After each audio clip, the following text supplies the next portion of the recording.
Bonjour et bienvenue dans la chaîne Mathématiques Science. Aujourd'hui je prends et expliquer une nouvelle vidéo. Cette vidéo donc est récapitulative donc du programme de 4e. Là on va pas faire spécialement une vidéo de cours ou d'exercice. On va juste récapituler en quelques petites phrases ou en quelques petites minutes ce que vous devez savoir à la fin de votre 4e tout simplement. On va faire un petit résumé en gros voilà comme on l'avait fait pour la 5e et pour la 6e. Ou pour le cycle 3 si vous voulez. Donc le but de cette vidéo, comme je vous dis, c'est de faire un survol des connaissances ou des choses que vous devez maîtriser et savoir à la fin de votre 4e. Parce que oui, là vous avez passé en 3e, qui dit brevet, pas forcément le temps de faire tout. Sachant qu'en plus, en 3e, vous allez avoir une charge de travail beaucoup plus conséquente. Parce que non seulement il n'y a pas que le travail du collège, mais il va y avoir également le rapport de stage ou des choses comme ça.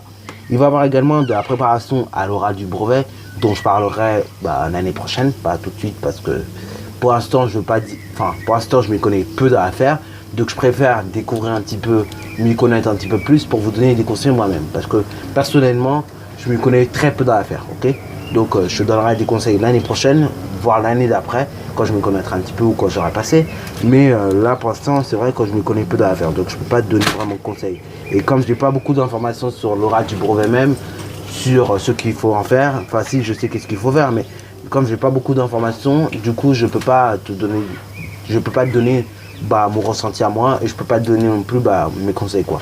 Alors après par la suite je verrai le ressenti, qu'est-ce que ça fait, mais voilà, déjà je vous dirai l'année prochaine vous aurez un ressenti, je vous donnerai mon ressenti à moi sur le brevet en général, ok.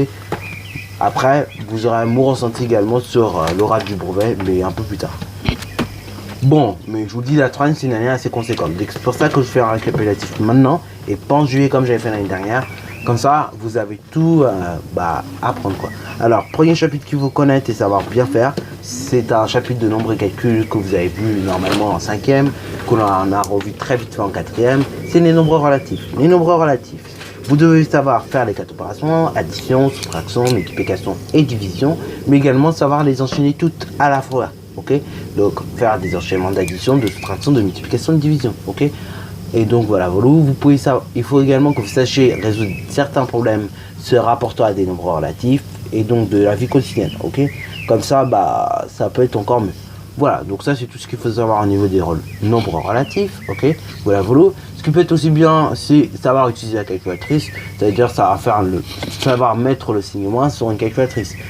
Parce que bon, maintenant aujourd'hui on arrive à le faire, mais il y a certaines calculatrices qui ne le font pas encore, comme les Casio, parce que les Casio ils ont une manière de mettre un signe moins qui n'est pas la même forcément pour les TI, ok. Parce que oui, les TI bien évidemment, ils n'ont pas la même manière de mettre en signe moins. Bon, maintenant on va passer aux fractions. Donc les fractions, du coup, deuxième chapitre que l'on aborde après les nombres relatifs. Donc les fractions, pareil, c'est des choses qu'il faut savoir. Il y a des choses qu'il faut savoir faire quand même. Par exemple, faire la différence entre ce genre d'expression. Donc là, vous voyez l'expression A qui est écrite de cette manière-là. Donc je grossis un petit peu. L'expression A qui est écrite de cette manière-là, ça signifie 2 divisé par 5 tiers. Tandis que l'expression B qui est écrite de cette façon-là, donc je vais y arriver avec la lumière, signifie 2/5 divisé par 3. Ok, voilà. Donc cette expression-là, ça signifie 2/5 divisé par 3. Donc vous voyez que les expressions paraissent écrites de la même manière. Pourquoi? Parce qu'il y a les mêmes nombres. Mais au final, ça donnera ni le même résultat et ça signifie même pas la même chose. Ok. Donc vous voyez que c'est mine de rien intéressant de savoir ce que ça veut dire déjà. Alors les fractions, il n'y a pas que ça à comprendre. Il faut comprendre également par exemple vos critères de divisibilité. Donc ça, il faut les apprendre par cœur. Personnellement, moi je les ai pas appris par cœur, j'ai plutôt essayé de les comprendre. Et puis du coup, à chaque fois que je dois vous les rappeler chaque année, du coup en fait je les ai en tête. Alors du coup je prends quand même toujours un support pour vous montrer, mais voilà, à chaque fois je les ai en tête. Ne vous inquiétez pas. De toute façon ça se voit, puisque après quand je dois simplifier mes fractions, je ne mets pas 4 heures non plus à simplifier. Voilà. Bon, en tout cas, voilà, des critères de divisibilité, ça sert à ça. Ça sert à simplifier des fractions plus rapidement et à trouver des diviseurs aussi plus rapidement, qui divisent de nombres. Ça sert à trouver par exemple des PPCM, c'est-à-dire plus petits communs multiples. Ok, voilà. Quand on doit additionner des fractions qui ont des dénominateurs complètement différents. Alors, également, donc au niveau de fractions, il faut savoir additionner, soustraire, multiplier, diviser les fractions. Et puis savoir enchaîner, comme je dis, les 4 opérations d'un coup. Et puis savoir effectuer des opérations de ce type-là, par exemple, comme je vous ai montré tout à l'heure. Et puis savoir résoudre des problèmes se ramenant à des fractions peut être utile également, puisque dans la vie de tous les jours, en fait, on est ramené à à utiliser et à résoudre des problèmes de type fractionnaire. Enfin, avec des fractions en tout cas. Maintenant, on va parler du troisième chapitre qui me semble très important à maîtriser, c'est celui des puissances. Les puissances, c'est pareil, il faut les maîtriser, il faut comprendre un petit peu ce que c'est, le vocabulaire et tout. Donc, il faut à la fois comprendre ce que c'est déjà, comprendre ce que c'est qu'une puissance d'exposant positif, comprendre ce que c'est qu'une puissance d'exposant négatif, y effectuer des calculs et éventuellement utiliser la notation scientifique. Puis également, il faut savoir utiliser les puissances de 10. Donc les puissances de 10, non seulement sur les exposants positifs, donc par exemple si vous voyez 10 exposant 8, il faut que vous sachiez c'est 1 suivi de 8 zéros. Tandis que si vous voyez par exemple 10 exposant moins 8, il faut que vous sachiez que c'est ça 1 suivi de 8 chiffres après la virgule. Ok. Alors 8 chiffres après la virgule, en réalité on dit 8 décimales également. Voilà, voilà. Puis également, il faut savoir que A exposant 2, ça c'est également A au cube, enfin A au carré, ou bien A exposant 3, A au cube, et ainsi de suite. Ok, voilà, voilà. Bon, également sur les puissances, il faut savoir, pareil, utiliser les puissances à vue toujours, savoir résoudre éventuellement quelques problèmes qui se ramènent dessus. Donc là, pareil, quand vous faites un problème de puissance, il faut que vous ayez les yeux assez vifs pour les résoudre. Sinon, c'est sûr, vous n'allez pas les résoudre. Ok, voilà, voilà. Il y a des problèmes par moment qui peuvent être un petit peu plus complexes que d'autres. Donc, dans ce cas-là, il faut y réfléchir et il faut savoir les résoudre, ces problèmes. Voilà, voilà. Alors après, donc, dernier chapitre de nombreux calculs qu'il faut savoir maîtriser, c'est le calcul littéral avec les équations. Personnellement, moi, quand j'entends calcul littéral, j'entends équation, inéquation. Mais après, il y a des profs, souvent, ils vont séparer les deux chapitres, c'est-à-dire ils vont vous parler du calcul littéral et après, dans un autre chapitre, vous parlez des équations. Personnellement, je préfère en tant qu'élève et même découvreur, entre guillemets, je préfère en tout cas, quand je parle du calcul littéral, me lancer dans les équations. Parce que je trouve que ça fait plus concret, plutôt que parler du calcul littéral avec des formules un peu qui peuvent paraître un petit peu bizarres, qui s'appliquent seulement dans des cas bizarres. Et justement, plutôt que parler des formules comme ça, qui peuvent vraiment être bizarres, et du coup, je vous parle des formules comme ça, dans des cas vraiment bizarres, spécifiques. Mais après, du coup, quand on fait des équations, des inéquations, pour moi, ça me permet de mettre en application tout ça. C'est pour ça, quand je fais le calcul littéral, en même temps, je prévois les équations en même temps, dans la même séquence. Donc, au niveau du calcul littéral, il faut savoir faire des développements, des factorisations, réduire également, très important, il faut savoir réduire une expression littérale. Et puis également, ce qui est intéressant aussi, il faut savoir également résoudre des équations et puis des problèmes qui s'y ramènent. Ok. Alors voilà, ça donc c'est pour le calcul littéral et les équations. Puis également au niveau des calculs littérales et des équations, je dis, il faut bien évidemment connaître les nombres relatifs déjà de base et ne pas avoir de soucis de somme algébrique. Parce que oui, si on a des soucis au niveau des sommes algébriques ou bien du produit de deux nombres relatifs, c'est clair que le calcul littéral risque d'être difficile pour vous. Ok. Donc il faut avoir des prérequis bien solides. Autant en cinquième, on pouvait se dispenser de connaître la multiplication, la division et les enchaînements d'opérations sur les nombres relatifs. Là en quatrième, il ne faut pas se dispenser de le faire parce que franchement, en quatrième, c'est là où on voit les plus grosses bases. Ok.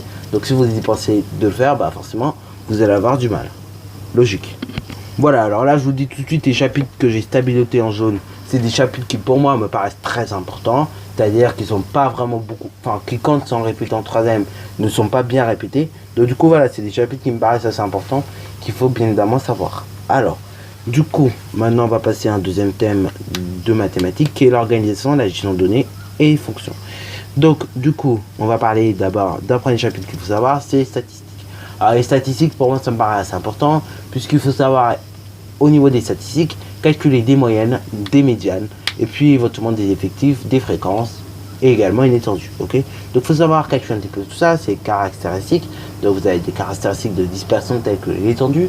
Vous avez également des caractéristiques, vous avez également des caractéristiques de position. Donc, telles que la moyenne ou la médiane. Ok, voilà. Donc, caractéristiques de dispersion, l'étendue, et caractéristiques de position, telles que la moyenne et la médiane. Donc, il faut savoir calculer un petit peu ces caractéristiques. Voilà. Parce que, bon, forcément, dans les situations de la vie de tous les jours, on est amené un petit peu à faire ces calculs-là également. De moyenne, de médiane ou bien d'étendue. Ok, voilà. Et donc, plus l'étendue est grande, plus ça signifie qu'il y a de la différence. Par exemple, ok. Plus les chiffres sont écartés de la moyenne, plus il y a moins de gens proches de la moyenne, et ainsi de suite. Il faut savoir également interpréter une situation en statistique, ok. Très important. de savoir le faire parce que après au brevet, forcément, quand on vous demande de faire des calculs, forcément, il faut savoir, comment dire, expliquer pourquoi tel résultat. Voilà. Parce que forcément, il faudra avoir interprété la situation. Voilà. Alors, forcément, au niveau donc, de l'organisation de la gestion de données fonctions, il faut savoir connaître et utiliser les probabilités. Alors, au niveau du vocabulaire, mais également de calcul. Alors, le vocabulaire, il faut savoir par exemple ce que c'est qu'un événement, donc c'est une condition qui se réalise ou pas d'ailleurs, ou pas du tout même, ou qui se réalise totalement. Il faut savoir ce que c'est que, finalement, donc on a parlé de l'événement, mais il faut savoir également ce que c'est qu'une issue. Donc l'issue, c'est le résultat d'une expérience aléatoire. Mais il faut également savoir ce que c'est que finalement une expérience aléatoire, c'est-à-dire donc, ce que l'on fait, par exemple, lancer une boule au hasard et ainsi de suite. Également, il faut savoir construire un petit arbre pondéré à une seule épreuve afin d'y calculer éventuellement d'éventuelles probabilités. Alors, également en organisation et gestion de données fonctions, il faut savoir et utiliser la proportionnalité. La proportionnalité, c'est un des chapitres incontournables de la vie quotidienne également, qui tombe beaucoup avec les fractions et puis avec les statistiques aussi. Donc il faut savoir vraiment utiliser ces chapitres-là, donc la proportionnalité. Il faut savoir manipuler les grandeurs proportionnelles. Également savoir, pour le cas en quatrième, construire ou bien reconnaître une représentation graphique d'une situation de proportionnalité, puis utiliser les pourcentages. Très important, parce que David, toujours maintenant, on est amené avec l'actualité de plus en plus à manipuler les pourcentages. Puis ensuite, dernier chapitre d'organisation et gestion de données fonctions, c'est en fonction 2. Donc en fonction 2, ce qu'il faut savoir là-dessus, c'est tout simplement les différentes choses, c'est-à-dire les tableaux de valeurs et les graphiques. Il faut savoir donc en construire un, mais il faut savoir également en lire un, et éventuellement même savoir utiliser un programme de calcul. Ça peut être utile pour notamment compléter un tableau de valeurs ou bien construire des représentations graphiques de ces choses-là, de ces programmes de calcul. Alors, avant qu'on passe à notre thème, je voudrais vite faire revenir sur les nombres et les calculs parce que j'ai zappé un petit truc. J'ai zappé notamment quand on a parlé des développements des factorisations calcul littéral. Quand on parle des développements des factorisations calcul littéral, évidemment on parle du développement simple, donc avec cette formule-là que vous voyez à l'écran et que j'arrête pas de tourner autour. Donc cette formule-là, bien évidemment, il faut la connaître et il faut savoir y faire des développements et des factorisations. Et bien évidemment, on peut éventuellement savoir faire des développements et factorisation. Pour factorisation, c'est rare, mais des développements avec la distributivité double. Et c'est là, à partir de la distributivité double, que l'on retrouve nos fameuses identités remarquables. Ces identités remarquables, à partir de la troisième, il faudra les connaître par cœur. Personnellement, moi, vu qu'en cours on les avait déjà trouvées, je les ai apprises, comme ça au moins je les ai en tête. Et depuis, je ne les ai pas oubliées, ces identités remarquables. Par exemple, si tu me donnes entre parenthèses a plus b le tout au carré, je te répondrai automatiquement a carré plus 2ab plus b carré. Et après, si tu me donnes par exemple a moins b entre parenthèses le tout au carré, je te répondrai a carré moins 2ab plus b carré. Et après, on a une troisième identité remarquable que la suivante. C'est tout simplement entre parenthèses a plus b multiplié par une autre parenthèse a moins b, ce qui donne donc du a carré moins b carré. Ces formules-là, il faut bien les connaître. Dans le sens de la parenthèse jusqu'à dans le sens de gauche à droite plutôt, en fait, on dit qu'on développe. Tandis que de la droite vers la gauche, on dit tout simplement que l'on factorise. Ok, très important. Ces identités remarquables, elles vont vous sauver au brevet. Parce que souvent, quand on demande aux élèves de développer ou factoriser, en fait, souvent, c'est avec des identités remarquables qu'on fait. Ok, donc voilà, je voulais juste vous en parler. Et puis maintenant, on va passer à la suite. Alors, en parlant brevet également, du coup, le chapitre en fonction 2, il n'est pas exigible totalement de connaître en quatrième, mais vous allez voir que ça va faire référence à un truc qu'on verra en troisième, que sont les fonctions. Donc les fonctions, là, pareil, il faut les connaître bien, et il faut savoir bien maîtriser des exercices de ce type-là, parce que c'est un chapitre qui tombe très souvent en brevet. Alors, en grandeur et mesure, ce qu'il faut connaître et savoir, c'est tout ce qui est calcul de volume, donc les volumes d'une pyramide, d'un prisme, de cylindres et puis également d'un cône de révolution. Il faut savoir calculer un peu ces volumes là. Alors après, il y en a aussi, ils vous ont fait apprendre le volume d'une boule ou bien l'air d'une sphère. Donc là pareil, il faut savoir connaître un petit peu tout ça. Il faut savoir également résoudre des problèmes concrets ou faire des calculs concrets de volume. Alors par exemple, ça peut être le volume d'une maison, ça peut être le volume d'une voiture, des choses comme ça. Ok, il faut savoir également faire du concret aussi avec les volumes. Ok, puis également il faut savoir étudier des grandeurs composées. Alors là, pareil, l'étude des grandeurs composées, on le voit en physique, donc pour ça, pour moi, ça me paraît pas être très important. Alors donc, au niveau des grandeurs composées, faut connaître qu'il existe des grandeurs produits, donc grandeurs produits, des grandeurs qui s'obtiennent par multiplication de deux grandeurs, les grandeurs quotientes, donc les grandeurs quotientes qui, elles, s'obtiennent en divisant deux grandeurs, tout simplement. Donc voilà, quand on assemble les deux, ça forme tout simplement les grandeurs composées. Alors ce qu'il faut savoir faire avec ces grandeurs composées, c'est surtout en fait les manipuler. Souvent en mathématiques, on va vous donner la formule, mais après c'est à vous de manipuler. C'est pas comme en physique où on vous donne pas la formule et vous êtes obligé de vous débrouiller pour manipuler. Là en mathématiques, on est sympa, on vous donne la formule, il faut savoir manipuler. C'est un petit peu ça. Par exemple, même en 5e, sans savoir, vous utilisez déjà les grandeurs composées. Quand dans l'exercice sur le calcul littéral, on avait parlé de la vitesse. Je crois qu'on comparait la vitesse d'un guépard, si je ne me trompe pas, avec un TGV. Et justement, on a dû faire des calculs comme ça l'année dernière. On avait calculé la vitesse d'un TGV, si je me souviens bien. Et du coup, on avait eu la formule qui était donnée par l'énoncé, à savoir V divisé par T, pour connaître la vitesse moyenne. Voilà. Donc il faut savoir étudier un petit peu ces grandeurs composées. Et donc je vous dis, savoir les utiliser seulement, ça peut être déjà pas mal. Je sais qu'il y a beaucoup de formules sur les grandeurs composées, donc on n'est pas obligé de connaître par cœur, mais au moins savoir les utiliser. Puis éventuellement, comme je dis, en lien avec les puissances, du coup il faut savoir les préfixes. Nano par exemple, il faut savoir que c'est 10 puissance moins 9. Giga, il faut savoir que c'est 10 puissance 9. Par exemple, vous avez le Tera aussi, que je ne vous ai pas fait apprendre parce qu'il est plus au programme, mais le Tera par exemple c'est 10 exposant 12 de l'unité. Après, vous avez le pico également, donc là c'est dans tout ce qui est petit. Le pico, ça correspond à 10 puissance 12, et ainsi de suite, et ainsi de suite. Vous avez le méga, donc le mégaoctet qu'on peut dire, par exemple, ça représente 10 exposant 6 de quelque chose, de l'unité. Alors après, vous avez, par exemple aussi le kilo, le déca, le déci, et ainsi de suite, ok. Ces unités-là, il faut bien les connaître et les manipuler. Bon, maintenant, on va passer à un dernier thème, enfin un avant-dernier thème, plutôt que l'espace et la géométrie. Alors, on va commencer par les transformations du plan. Donc, au niveau des transformations du plan, il faut déjà savoir les reconnaître. Donc, reconnaître une symétrie, reconnaître une translation et reconnaître une rotation. Il faut savoir également construire l'image d'une figure par chacune de ces transformations. Donc, que ce soit symétrie centrale, symétrie axiale, rotation, translation. Ok, voilà.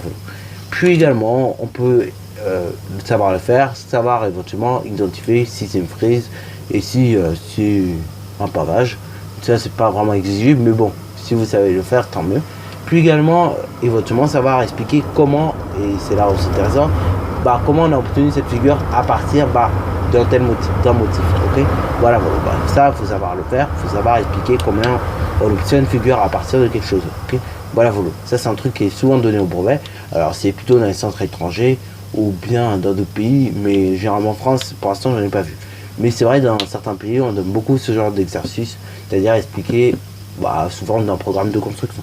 Alors également, vous avez le parallélogramme. Donc le parallélogramme, là, c'est important, il faut connaître toutes les propriétés dessus, mais également les cas particuliers, tels que le carré, le losange, et bien également le rectangle, ok. Et puis, il faut savoir également construire un parallélogramme à partir de longueur ou d'angle. Au niveau du théorème de Pythagore, là, c'est le théorème incontournable. Donc le théorème de Pythagore, il faut savoir l'utiliser pour calculer des longueurs, mais également au niveau du théorème de Pythagore, il faut connaître et utiliser la réciproque ou bien la contraposée du théorème de Pythagore pour voir si on a affaire ou pas à un triangle rectangle, ok. Alors on peut l'utiliser dans le contexte mathématique, mais également dans la vie de tous les jours. Donc il faut savoir manipuler ça aussi dans la vie de tous les jours avec de vrais objets, de vraies choses, ok. Alors après, vous avez un dernier chapitre qui est la géométrie de l'espace. Donc là, la géométrie de l'espace, c'est pas un thème que j'exige franchement de connaître bien, mais il faut quand même connaître plus ou moins le thème, puisque c'est des choses qui apparaissent souvent en troisième. Et une fois au brevet, je crois c'était en 2011 ou 2010 ou 2009, non, je crois que c'était 2011, un brevet blanc, enfin un brevet qui est vraiment tombé en France métropolitaine. Une fois, on vous a demandé de construire en perspective cavalière je crois on vous a demandé de construire en perspective cavalière un pavé droit. Donc, quand même, celui qui ne réussissait pas ça, c'était niveau 6ème quand même la question. Donc celui qui ne réussissait pas ça, il était mal. Alors après, donc, ça c'est pour tout ce qui est espace et géométrie. Maintenant, on va voir l'algorithmique et la programmation très rapidement. L'algorithmique et la programmation, il y a finalement un thème à connaître plus ou moins, c'est Scratch. Alors Scratch, il faut éventuellement connaître ce que c'est qu'un algorithme, un programme, mais également donc, savoir l'utiliser plus ou moins. Voilà. Et puis, ça c'est tout ce qu'il faut savoir globalement sur Scratch. Puis également, à partir d'un programme, comprendre ce qu'ils veulent nous dire. Et à partir éventuellement d'une figure, refaire le programme. Ça, c'est plus de la techno. Généralement, on vous demande de refaire le programme. Après, nous, en maths, on a plutôt tendance à vous dire, à partir d'un programme, qu'est-ce qu'on peut faire. Ok. Voilà, vous. Bon, sur ce, la vidéo est terminée. Donc, je sais qu'elle a été un petit peu longue. Mais bon, il y a pas mal de choses à savoir pour les quatrièmes. Donc, la vidéo est terminée. Si tu as bien aimé, comme d'habitude, n'hésite surtout pas à liker, commenter. Et bonne heure à toi en mathématiques et en sciences.